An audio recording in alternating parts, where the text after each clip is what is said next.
안녕하세요, 컵자입니다. 이번 영상은요, 조금 긴 라오스어 문장들을 다루는 영상들을 제작하려고 생각했었는데요. 아무래도 라오스어 공부를 처음 시작하는 분들에게 중요한 내용들을 조금 더 확실하게 강조하고 넘어가는 게 맞는 것 같고, 그리고 또 여러분들이 조금이라도 더 쉽고 빠르게 라오스어를 섭렵해 나갔으면 좋겠다는 생각에서 이번 영상을 만들었다는 것을 말씀드립니다. 그럼 바로 본론으로 들어가도록 하겠습니다. 제일 먼저 숫자와 관련된 부분인데요. 이 부분은 아무리 강조해도 지나치지 않다라고 할 수 있습니다. 조금이라도 라오스어 대화를 해보신 분들은 아시겠지만 실제로 대화를 하다 보면 숫자 관련 대화가 엄청나게 많은 비중을 차지하고 있다는 것입니다. 그래서 일단 다른 것은 차치하고서라도 라오스어 숫자는 제일 우선적으로 공부하셔야 된다는 말씀을 드립니다. 그러면 숫자 공부는 어떻게 해야 되느냐? 언제 어디서나 자동적으로 반응할 수 있을 정도로 자동화가 돼 있어야 한다는 겁니다. 특히 단 단위에서 어려운 부분이 6, 7, 8에 해당하는 혹, 재, 뺏인데 이게 잘 외워지지 않으면 혹을 째서 고름을 뺀다를 연상하시면 되겠습니다. 그리고 10단위에서 중요한 게 20, 즉 싸워인데 여러분들이 좋아하시는 푸싸워, 즉 아가씨를 연상하시면 되겠습니다. 다음으로 100은 허이라고 하는데 태극식으로 러이로 발음하기도 합니다. 마지막으로 실생활에서 여러분들이 사용하는 숫자는 10만 단위인 센까지는 아주 비일비재하게 사용되고 있으니까 최소한 10만 단위까지는 아주 자유자재로 구사할 수 있도록 공부하셔야 된다는 말씀을 드립니다. 자, 그러면 실생활에서 숫자를 활용한 대화 사례를 가지고 좀 더 자세하게 알아보겠습니다. 먼저 물건을 사고 주문을 할 때, 상대방 나이를 물어볼 때, 호텔 예약을 할 때, 오토바이나 차량 등을 렌트할 때, 이럴 때 숫자를 알아야 대화가 가능하겠죠. 여기서 중요한 것은 만 단위 이상에서는 천에 해당하는 판, 그리고 금액 단위인 깁을 생략하는 경우도 많이 있으니까 이 부분을 유념하시면 될 것 같습니다. 다음으로 입장료, 주차료, 날짜 등과 관련된 대화에서도 숫자가 필요할 것입니다. 특히 날짜와 관련해서는 요일, 일, 월, 연도의 순서로 표기해야 된다는 것입니다. 화면의 예시와 같이 2024년 12월 25일 수요일의 경우 완풋, 완티 사우시, 드한 씹성, 삐 성판 사우시 이렇게 표기를 하게 됩니다. 마지막으로 약속 시간을 정할 때나 마사지 샵 같은 데서도 숫자는 중요하게 활용될 수 있고요. 기타 식당이라든가 술집 등 우리가 특히 동계상과 관련된 대화에서 숫자는 필수적으로 사용됩니다. 그래서 어디를 가든지 일단 숫자를 마스터하면은 기본적인 의사소통은 충분히 할 수 있다는 부분을 강조하고 싶고요.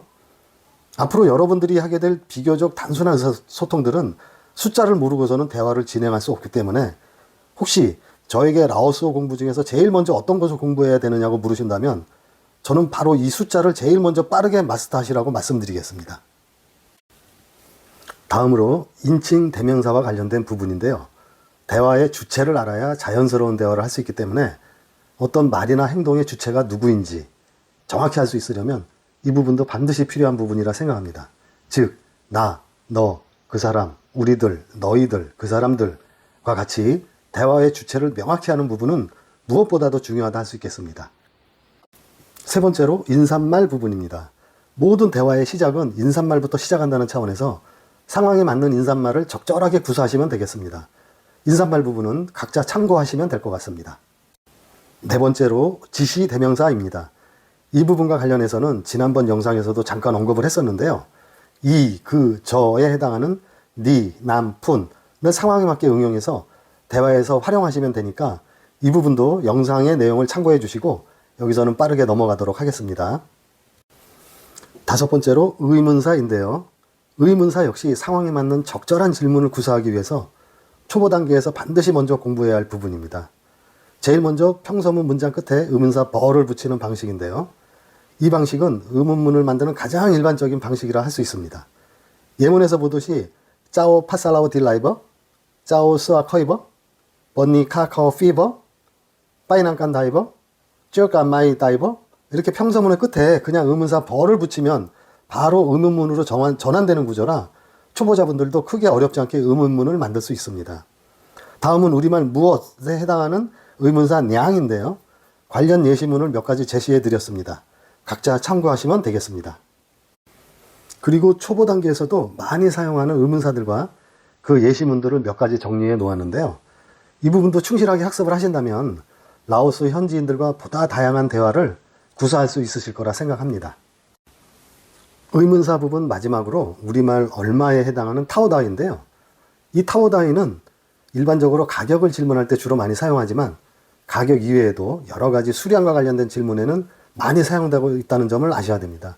예를 들어 나이를 묻는다거나 기간을 묻는다거나 시간을 묻는다거나 사람 수 등등 수량과 관련된 거의 모든 질문에 사용하고 있다는 점을 꼭 기억해야 됩니다. 다음으로 6번째 부정사입니다. 부정사는 대표적으로 일단 2개 정도만 알고 시작하면 되는데요. 우리말로 뭐뭐 없다 또는 뭐뭐 아니다 뜻을 가진 버와 뭐뭇을 하지 마라 뜻을 가진 야가 되겠습니다. 먼저 부정사 버는 명사나 형용사에 대한 부정인 경우에 단어 앞에 버를 붙이면 되고, 동사에 대한 부정인 경우에는 동사 뒤에 버다이를 붙이는 방식으로 부정문을 만들 수 있습니다. 다음으로 야의 경우 명령 부정사로서 무엇 하지 마라의 뜻을 가지고 있으며 특정한 행동을 하지 마라는 의미를 가지고 있습니다.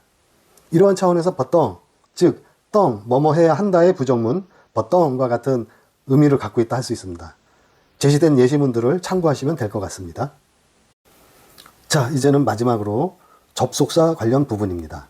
일단 여기서는 가장 기본 중에 기본인 접속사 4개와 현재 진행형 표현에 대해서 기술을 해보았는데요. 여기서 제시하고 있는 and에 해당하는 re, or에 해당하는 르, but에 해당하는 때와 그리고 because에 해당하는 for와 마지막으로 현재 진행형 ing에 해당하는 깜란 등 라오스어를 처음 공부하시는 분들께서도 충분히 활용할 수 있는 가장 기본적인 접속사들이니까 조금만 공부하신다면 현지인들과의 대화에도 크게 무리가 없을 것으로 생각됩니다. 제시된 예문들은 각자 참고해 주시면 되겠습니다. 마지막 페이지는 여러분들이 참고하실 수 있는 내용들을 정리한 거니까 혹시 필요한 분들은 참고하시면 될 것 같습니다. 라오스어를 처음 공부하시는 분들에게 중요한 내용들 위주로 정리를 하다 보니까 예전 영상하고 조금씩 중복되는 부분도 있을 텐데요. 중복이 된다는 것은 그만큼 중요하니까 그렇다고 생각하시면 될 것 같습니다. 오늘도 영상을 시청해 주신 모든 분들께 감사드리고요. 영상이 괜찮았다면 좋아요 한 번씩 꼭 부탁드립니다. 여러분들 모두 저물어가는 갑진년 마무리 잘 하시고 다가오는 을사년 새해도 복 많이 받으시기 바랍니다. 감사합니다.